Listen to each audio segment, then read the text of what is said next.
Hi everybody, today we have Z from 3X Capital and we're going to be talking all things Dubai, property, everything really. We can even talk about coffee if you want, but I'm sure we have more exciting things to talk about than that. The French vanilla of Leo's, yes. The French vanilla we can talk about from Leo's. Yes. But thank you so much for coming in. Thank you for inviting me. I would kind of just like to start it with how you came to Dubai, how your company started, just, know a bit more about you. It's actually a very funny story. So I wanted to go to the UK. You're in the wrong country. Right. So what happened is, so I was working for a BPO of HSBC in India. Oh, yeah. So I was a sales coach there. And there were these people who came from the UK and they loved me so much. And because they were like, Zohaib, you're so good at your job. I cannot hire you from India, but if you come to the UK, we can hire you. And she gave me her card. And so what I did is I went to an agency. I gave all the savings I had. And then the agency ran away. So I was broke.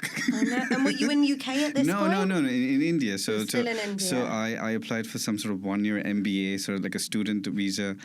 And they just sort of, there was a scam. I was involved in a scam. Right. So it was completely on zero. And then one of my friends in Dubai were like, hey, Zohaib, you were born and raised here. Why don't you just come over to Dubai? And I was like, okay, if you give me a visa, I'll come back. So I helped this friend get a job in Emirates. No So it was like this karma cycle, How many years ago was that? This was in like 2009. So about 16 years ago. Yeah, 16 years ago. Wow. So they just sent me a visa and I was like, okay, you know what? When you were in that situation 16 years ago, broke, did you ever think you'd be where you are now? Oh my God, if the journey, is there some incidents where, no ways. Were there, like key things that happened in the last 16 years that really highlight that it got you to where you are today? There are actually, when you hit a certain kind of rock bottom. This is supposed to be a positive story. But it is positive. It is positive. So when you hit a certain kind of rock bottom and then you don't have a plan B, right? See, most people, what happened is that, they're like, okay, if this doesn't work, I'm just going to go back. Yeah. They have a plan B. I didn't have a plan B. So it was Dubai or nothing? Yeah, it was more like, that's it, So, and I'm, how do I put this across? Like, when someone pisses me off, how do I say? Like when sometimes someone does something really wrong to you. Mm-hmm. There are some people who like sort of subdue, and then there are some people who want to fight back. So it was more like a fight against the system and the politics and all of that. And I guess you were fighting for yourself as well. Yeah, for my life, yes. So Wow. it kind of spanned out, kind of spanned out. All of these they're sort of they're part of my journey, in a funny way. So there were some companies who kind of like, again, scammed us and took all our money and went away. But, we never stopped, It was all about persistence, Amazing. consistency. That's it. And do you still kind of face these issues day to day of people, not being authentic, companies that you work with not being authentic, and you kind of see how these situations can still be happening to people? See, it can be happening to people because it's all about the mindset, right? See, some people are all about just closing the deal and making that money, right? And there are some people who have this long-term mindset where I met this amazing guy today, in fact, and he was like, hey, Zohaib, and this guy's like 2 million followers. It's crazy. But he was not exactly into real estate. It was more We like... should have had him on the show. I know, right? Not me. I mean, much better. Oh, I'm so sorry. I'm so sorry. I know. Next time.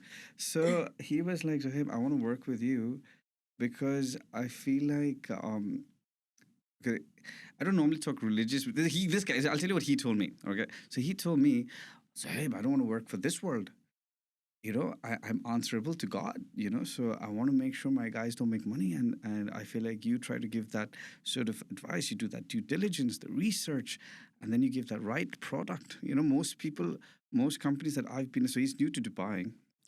It's like most companies that I've been, they assign a developer to you and tell them to just sell that one product, and so each agent is assigned a developer, but that just doesn't make sense, right? So Well, every person's different. Every category is right, different. right, As much as it's for your client, it's also, I guess, got to work for you. yes, Ultimately, you've got to have a good relationship with these developers. true, I true. mean, speaking of that, what do you look for when you want a good, healthy, successful relationship between developers, for yourself, for your clients? What's important to you? See, I guess the ethical value matters. It really does, right? The mindset of the developer as well. And that's interesting you say that because, most people would give, a bog standard answer, how quickly they develop, what, where they see themselves in 5 years. But I Right. love that you look past that. See, imagine, recently I saw this video where someone's like, hey, we completed this building in 12 months. And I'm like, I'm scared of that building. Right. I'm like, would I live? And see, again, maybe I'm not as technologically advanced, maybe there's some sort of 3D printing that's happening, and maybe, but when I dig deeper, I was born and raised here, right? So my dad worked in HSBC for 22 years, and so most people who work for these developers, like the contractors, the electricians, the plumbers, they are like from Asian, right? South Asia. So I sort of understand the sort of materials they use, Right. the quality of the products, and you sort of understand their mindset, you know? And really, they are the foundation of the company. It Without is. them, there So is no company. and this is the truth. There are some developers who are just all about the money, and they're doing quite well. They're doing really well. And there are some people who genuinely want to give a good product to the client. And in the long run, I feel like they're the ones who are going to stay. Like Dubai has gone through various cycles. Yeah. Few agencies, few developers have always stayed, and a lot of people just come and go. Is it very easy for you to decipher who those, companies, those developers are, and who are here for the long run, and who you can see, just being here for the short-term returns? It's tough. See, at the end of the day, I can just sort of analyze, the numbers, performance. You meet the people, you have a chat, you do a bit of research, a bit of due diligence. But I think at this stage, after 16 years, right, I sort of get it. Yeah. I do get it. When you go to a place, you sort of understand, and yeah, I think I do understand. Some products I just sort of stay away from very, very politely. I'm like, hey, you know what? I don't think I can sell this, Yeah. And Yeah. I think, Leos, obviously, we are up and coming in Dubai, but we were in the UK for 10 years Right. before this. And, something that's so important to us is giving back to Dubai. And, Dubai does so much for really real estate, it gives so many people jobs and incomes, but ultimately we have to also give back, and whether that be through charity or whether that be to our staff. I think it's so important because without them we wouldn't be here.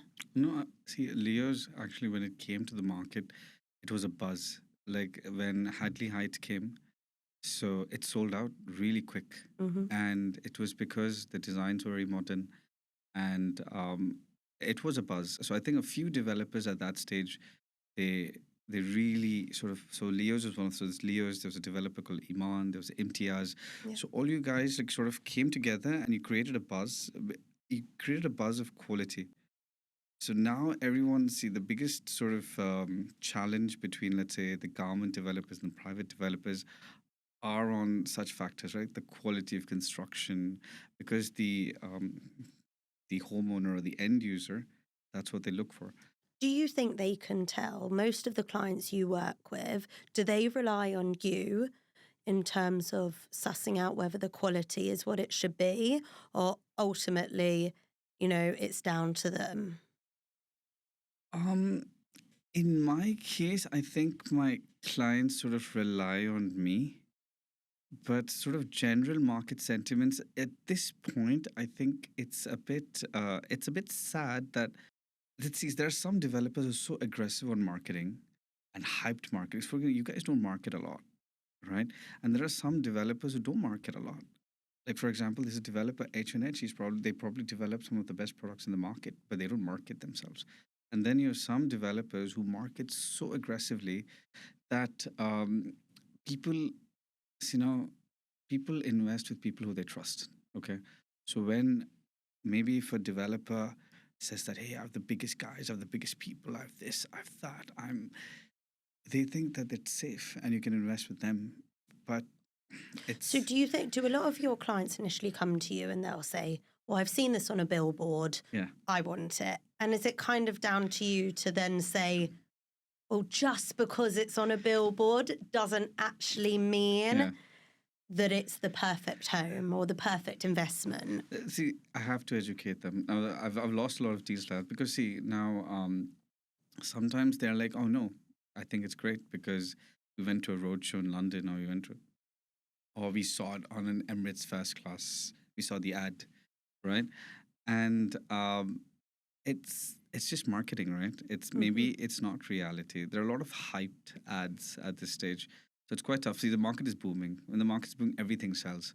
Yeah. And it's down to that right consultant, I guess. So I guess then, would you say it's 50% down to marketing, 50% down to the actual development of a project, or you think really marketing doesn't play a huge part at all?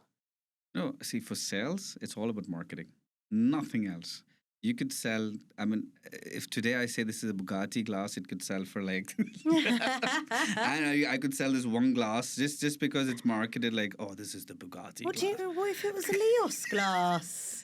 The people wouldn't know. See, that's the thing, that's the power of marketing. Everyone knows, what color is your Bugatti, Everyone, so if I say that you could sell One this day. you could sell this for $100,000 and people would buy it and there are buyers for it in Dubai. Yeah. But it's all about. I remember there was a banana taped to a museum wall. Yes. And I think it sold for millions. And it was the buzz, wasn't it? Number plates in Dubai. It's a great Here example. we go. Yeah. So it's just in Dubai, everything sells. But then, yeah, it's just about positioning. Yeah. So do you find you need to convince your clients about Dubai, or most of them that come are interested in Dubai? And if they are interested, or if they're not, what kind of key selling points do you give to them to get them interested? Oh no, Dubai you don't need to sell. I think the government has done a phenomenal job. Dubai Makes your job a bit easier. Dubai is the easiest product to sell. Like I think, I think I mentioned this in some video where I was like, I think the ruler of Dubai is the best businessman in the world. I mean, the whole world now wants to sort of, if not live in Dubai, at least invest in Dubai because they understand that Dubai is a booming market. Yeah. So everyone looks at Dubai as one of the safest cities to live in. So that's part of marketing, right? Right? It's been. Well, it's also true. It is true, but see, the fact that the whole world knows, maybe, I don't know, maybe Denmark is a safe city to live, True. right? Maybe New Zealand is safe, but the way Dubai has been marketed, it's phenomenal. Everyone's talking about Dubai. So you have haters, you have lovers, and then there's people like me. When I've lived here all my life, so I can say that, hey, it is true. It's a great place to live, so.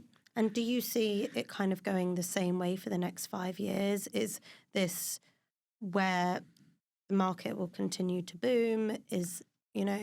Do you see there being a lot of competition between developers? What do you see for the next 5 years? Ooh. I know that's such a bog standard question, isn't it? But I'm sure everyone gives a different opinion. Some people say that, red brick will always be something to invest in. Some people say, we might see a drop. What's your opinion? Do you know? Or, are you just like everyone else that's kind of, doing what they can while they can? Do you want a boring answer? I'll give you a long, boring answer. Okay. Okay, see, the way, do you know why US is the world power? Like everyone looks at US like number one in the world, right? Mm-hmm.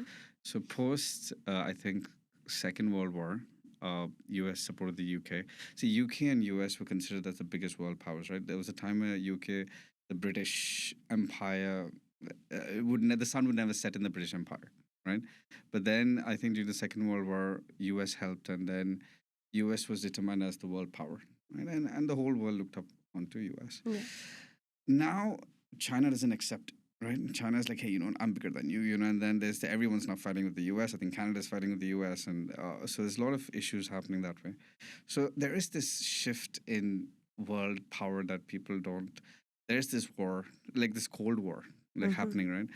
And somewhere between all of this, there's this Saudi, Abu Dhabi, Qatar, Dubai, where Middle East as a whole is being marketed as extremely rich, safe, Yeah, really. You powerful think of it as a safe jobs, haven. and they're very forward thinking. They have a plan. There's the Vision 2040. There's a D33, and so there's this whole millionaire migration happening. Some people love. Okay, you know what? I don't want any of this. I want peace. I want to go to Thailand. They go to Phuket. They go to Lombok. I've got an investor who's investing into beachfront villas in Lombok. It's an island opposite Phuket. Sounds lovely. So and that's the lifestyle some people want. Some people want hustle. Maybe that will be next for Leos.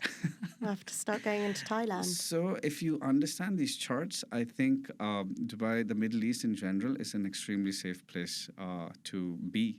And I hear a lot of people say that Dubai is a bit of a bubble. And I think a lot of people say it also in a negative way. But I personally think of it as such a positive. We stay out of the politics. We stay out of the drama, whether that be as a country as a whole or just the people in it. You come here, everybody's on the same page. They want to work hard. They want to enjoy their life. And, I think that's an amazing thing. We are staying away from the politics and just focusing on the future. See, I think a lot of people, especially from US, UK, they find Dubai fake, right? They think that it's, oh no, I don't have my freedom. And I think it's fake. But the thing is, reality, or let's say the situation is that in the UK and US, the people who make money are harassed with tax. And the people who don't make money, who don't have a job, maybe want to just chill all day, they have a good life because the government takes care of them. They get accommodation. They're taken care of. Now, I'm not saying that's a bad thing.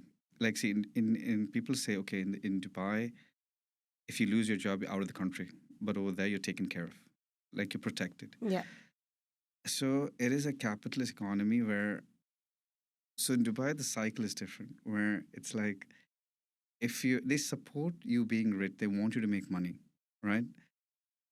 And they bring in all these, like the doctors, the ultra HNIs, the HNIs, the people who are being harassed by the governments who have to pay like 50% tax. They're like, hey, come on to Dubai, we're a haven, chill, have a great lifestyle. The other day, I met the CFO of Rolls-Royce, okay? Oh, cool. And he was like, Zahib, the problem is, let's say in Singapore, so you're from Singapore. So let's say the employees between the age of 30 and 40 who earn somewhere like 35 to 40,000 dirhams a month. In Singapore, they have to live in a very normal building. There's no pool, there's no gym. They have to drive a very normal car because taxes are really high. Yeah. But when they come to Dubai, they can live in a really cool place, drive a really flashy car. I'm not saying it's show off, but people like that lifestyle. I guess also that Dubai embrace the culture. They want, like you said, they want people to thrive, whether that be developers, whether that be end users. They want the people to enjoy their life here. They're not just doing it for the country, they do it for the people. And there's one more thing that people from the West have this misconception. They're like, oh yeah, okay, you suppress the poor. You're slave drivers, and oh yes, it's great place for the rich, but what about the poor? See, now let's say India, Pakistan, I mean, they're large economy, a lot of people, a lot of workforce from there, right? Now, let's say a salary of 3,000 dirhams, it's considered really low, right? It's considered like, how can someone live on 3,000 dirhams? But let's suppose you employ a driver, okay? 3,000 dirhams a month. In Pakistan, okay, a doctor makes 100,000 rupees. Now, 3,000 dirhams is almost 250,000 rupees in Pakistan. This guy No earns more than a way. doctor. He Wow. can take care of his family. He can build a house. So we don't look at it in that perspective. They're like, oh no, you guys are horrible people. You guys are the slave.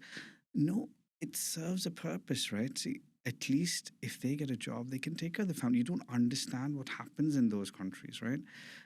So it's So you're kind of saying that Dubai, the money we give to people in Dubai and the jobs we have doesn't just affect their lives in Dubai, but can have a it positive a effect on their huge lives effect. in all the other countries. It Yes, supports, the whole system in other countries because if Dubai can supply jobs, people in Dubai who can then help their families in places like Pakistan, India, yes. then they are supporting their country and the government don't. It's a circle, It's a isn't it? circle. It's a Yeah. circle. And then, see, when you're talking about, okay, is it a bubble? See, as long as you have massive economies like India, Pakistan, Bangladesh, Saudi, these are all buffers, right? Yeah. And now, see, if someone's working all their lives or lived all their lives in the UK, in US, you must understand that the immigrants, right? It forms a large part of the population, right? Mm-hmm. Now, when they want to retire, they want to come close to their home, right? Mm-hmm. So these people are buying these mansions, these villas. A lot of them are people who maybe they cannot go back to their own country like India or Pakistan but Dubai, since it's a bit modern, it's just a 2 hour or 3 hour flight away. Yeah. So it's that perfect place to settle. Yeah. So they're close to home and they can have a bit of Nice their middle own. grounds. And it's the mix, it's such an international mix in Dubai that everyone's very comfortable. I mean, you can be from the UK, I'm from India, he's from Pakistan, are you? Yeah. So see, we all live in harmony, right? We don't care. We 100%. all live in harmony, So that's the Yeah. idea. In my son's school, there are 121 nationalities. I don't even know the name of Wow. 121 nationalities, All That's study together, incredible. all live in harmony. It's fantastic. That's amazing. Yeah. And then would you say that real estate is at the forefront of leading everything that we've discussed? Uh-huh. Is it the biggest money Maker. maker? Yeah. No, in a funny way. I was studying, so I keep trying to study the GDP and of where it's heading. I think real estate was, I don't know, between 5 and 15%. I have to check the numbers again. No It was way. not the highest money maker. I think So that we're just a small part in the we're big just picture. that's another thing. People think, I mean, you must the kind of stuff that the Arabs are investing into. They're investing to sustain. Did you know? So the other day, I had a client. He was a billionaire from Germany. So he supplies energy from wind and solar to the German government. Mm-hmm. Okay, and so he came to Dubai because Dubai has one of the biggest solar plants in the world. Hmm. I wouldn't even know that. So he's like, hey, you should check out the solar Interesting. plant. I'm like, hey, yeah, why not? But honestly, it is all connected because the fact that, real estate isn't the biggest contributor, but solar energy might be. But then solar energy influences sustainability. Sustainability influences how we build. It's all about, Europeans love sustainability investment into, yeah. 100%. So some people love the lifestyle. They're trying to have a bit of everything. I think the only thing that we're lacking on at this stage, which I've heard from most investors, is that, okay, we don't have universities like in Oxford or Harvard, we don't have the best, like we can do a lot more into health. So I had a team of doctors come in, again, investors from Australia. And they were like, I think there's a lot more that can be done in healthcare, but they're working on it. Mm-hmm. That's what matters, So right? so in terms of kind of, developments that are being done, you would say your client's happy with that? It's more as a whole, they want, more medical, more schools, that sort of thing. See, as of now, the clients I had this client from the UK. Mm. He keeps telling me this one dialogue. He's like, Zoeb, there's nowhere else to go. Wow. This is a guy who has already invested almost 50 million dirhams into Dubai, and he wants to invest anywhere up to 150 million the next 2 years. Mm-hmm. He's sort of liquidating his assets and bringing it to Dubai. He's like, Zoeb, there's nowhere else to go. See, a person who can invest between 50 and 150 million, he can live anywhere in the world. And has he invested other places, or is his only interest Dubai? So he has a lot of investments in the UK. Apart from that, it's Dubai, Wow. and that's it. He's like, I love the place. It's great for my family. So he in fact, so he had, when he came to Dubai, he had one daughter. Now recently, in American Hospital of Dubai, he another daughter. It's I mean, beautiful. he must really believe in it to, say you'll put all your money into it. So he loved everything, like even the whole process in the hospital, everything. He's like, Zohaib, this is fantastic. It is great. The experience is fantastic. And so, no, he's like, there's no other place. Dubai is doing really well. He's like, there's no other place. Amazing. If you had to sell Dubai to somebody, somebody that, has those kind of traditional views on Dubai, what would kind of your 30-second pitch be? Oh, 30-second pitch. See, I've lived all my life in Dubai. I think it's a great. I'm third. My son's third generation in Dubai. Wow. We love the place. I think I think it has the best schools, best hospitals. It's really safe.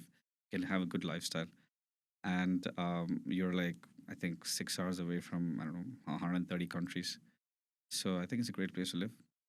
I'm sold.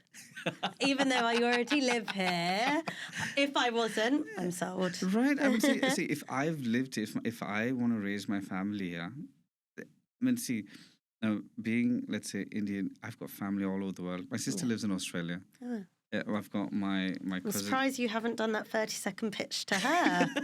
No, because so she's a doctor. Yeah. And doctors have a complete different world. They're obsessed. So she's obsessed, and then kids raised. And I've got cousins living in Canada, and all over. Any part of the world, I've got somebody living there. And so moving is not a big issue. Anyone can relocate, right?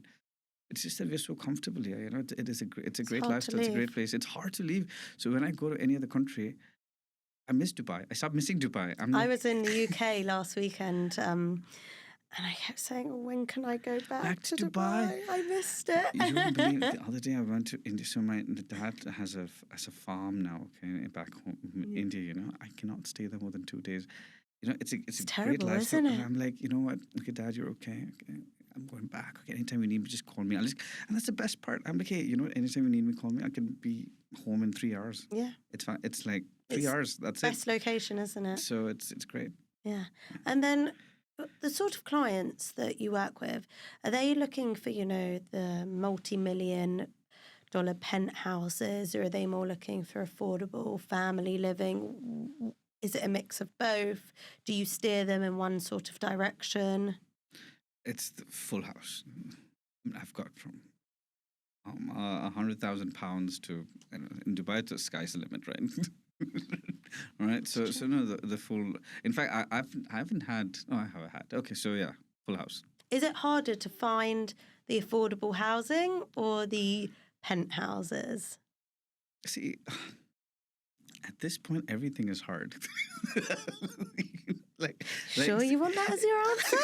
It is tough, right? See, there's so many products every day. There's a new launch, and then. See, if you're like... Does that make your job easier or harder? It makes it harder, because see, if I want to give that right advice to clients, I need to know the products myself, and then I have to sit and study, and it's actually quite challenging to get... See, because I don't want a day, like let's suppose I sold a product to a client. If tomorrow he comes to me, hey, Zohaib, you didn't tell me about this product. This is so much better. It's a better investment. I feel horrible. It'll hurt my ego. Is there too many developers, or there's no such thing? I don't think there's such a thing, but I just hope the developers develop their ethical standards as well, Like, I don't like... See, sometimes, okay, it's a booming market, right? And when people build bird cages, right? Like really tiny houses, it's just not practical, right? It's not practical. And it will sell. Okay, now imagine... Okay, someone says, oh, the house is only for 1 million rooms. But in reality, it's a box, and maybe this guy is developing a property with a much better floor plan, which will actually gain value. This is not going to gain value, but I would sell it, oh, it's just 1 million rooms. I'll just pay 500,000. And it's going to go to 1.5 because that's the market value. But that's manipulating facts. Yeah. Right? So that's why it's a lot harder, actually, now because, yeah. You really have to really study. sift through the good, the bad, and the ugly. I have Excels, so I love my Excel sheets, because when you put all the numbers over there, it's And Leos is at the top, of course. of course, Of yeah, of course. course. So why not? I'm Leo. So bad. So cheesy. So bad. But I'm born in August, I am a Leo. Well, that's good to know. Good to know. Yeah. Do you have any questions for me? Do I have any questions for you? Do I have any questions? What are your plans on market? See, I think Leo's a great, like I told you, I think Leo's a great product. I think you guys are really high in quality. If I see the mock apartment, it's fantastic. It's really nice, But I see, and initially you had a surge, right? Like I said, I think Hadley Heights was one of the best surges. Now I know the products you have in Warsan and in District 11. I think they're some of the best priced products in the market, right? For that particular area, in the whole of District 11, you're the best priced product. And the whole Warsan area, there's so much development happening over there. The metro station is coming up over there. It's right next to Silicon. I think some of the best university schools. It's phenomenal product, but it's not out there. Why? It's a good question. You know what? It's a lot of what you said. There are so many things that come out, and it's kind of making sure that we market it, but also we stick to our core values, that we are producing stuff that we are proud of, and working with existing clients, and even if that sometimes means keeping things more under the radar, because we have the clients that are coming back and saying, well, we're interested, and kind of working out what works best, whether it is the big advertising or whether it is working with our existing clients. It's kind of it's still interesting to see what works best, and for Hadley Heights, like you said, that did just, Really sell out straight boom. away. And then we have, our townhouses and villas that, are a different clientele. So the way we market it is different, because, it could be, investors looking, to buy in bulk. Sometimes, it's families looking for 5 years' time. So the way you sell a 1 to 2 bedroom apartment is very different from the way you sell, a townhouse or a villa. And also, different things are a priority. Kensington Gardens, focuses a lot on sustainability, and, it's in Greenwood, which is, a big upcoming area. So our focus for how we kind of sell that product really varies on where it is, what it is, who our end user we want to be, and I think that's really important to us. So Leo's is a classic example of like, if you did due diligence, you like okay, District 11, there are developers much more priced, and they're sold out. It's just because of the whole branding. Like, I don't understand the relationship between Lamborghini and a house. I just don't get it. I don't get it. Bugatti, Mercedes. I love Mercedes. I wish someday I'd buy a Bugatti, but I don't see the relationship. I don't see the relationship, But that's the problem, right? Sometimes marketing is so aggressive that people don't look into the actual product quality. So I really hope people see, like I said, Greenwood is an upcoming location. The one in DLRC, again, fantastic product, great price, the best price in the market. But your competitors are selling much cheaper quality, but they're selling much faster, just because they have a sales team of 600 agents. Yeah, and they're like, there's that, aggressive salespeople, Look, for us, our aim is, not to be one of those companies that, are in 2 years and out in the next 2 years. We're here for the long run. We want to be, a name that is recognised, and a company that's around in 10, 20, 100 years' time. So, if that means, things being a bit slower and prioritising quality and relationships, then so be it. No, I think that makes sense. I think that's fair. That's why I told you I like working with ethical developers. And 100%. So hopefully we're still in your good books. Yeah. So what do you? So you've moved to Dubai recently. What are your thoughts? I love it. I'm never leaving. No, it's amazing. I mean, I think the main thing is that people wake up every day excited. In the UK, it's dreary, the weather, people getting up in the dark, and there's something about the sun coming out. She's saying it. I'm not saying it. She's saying it. I'm not saying anything against it. But there's something about the sun coming out, and it just puts everybody in a good mood, and you're excited. Right. I mean, so people, including my family, have this so many misconceptions on Dubai. They do, and I right? think once you're here, they have it to changes come here. it. But I also think once you're here, it's very easy to fall into the tourist side of things, and I think there's so much more. There is Dubai, so much more. and you just have to find it. So it's funny. I was into the corporate relocation business before, for a bit, and You're a man of many talents. so when these clients used to come in, they used to wear these long skirts, and they're like, can we hold hands? And and then I was like, can we come to a mall? And so I used to have breakfast in, like, let's say, Mall of the Emirates or Dubai Mall, and half an hour into the mall, and they're like, oh my god, we don't dress this outrageous back in our countries. Literally. Exactly. Well, if that doesn't sum up Dubai, then I don't know what does. Right, that's it. So please come have a coffee in Dubai Mall, 30 minutes, and then judge. And, buy a property with Leos while you're there. That's it. That's the plan. That's the plan. Amazing. Well, thank you so much. Honestly, it was so interesting. And thank you. I hope it didn't bore you. hopefully we can do it again. 100%. Amazing. Thank you. Thank you.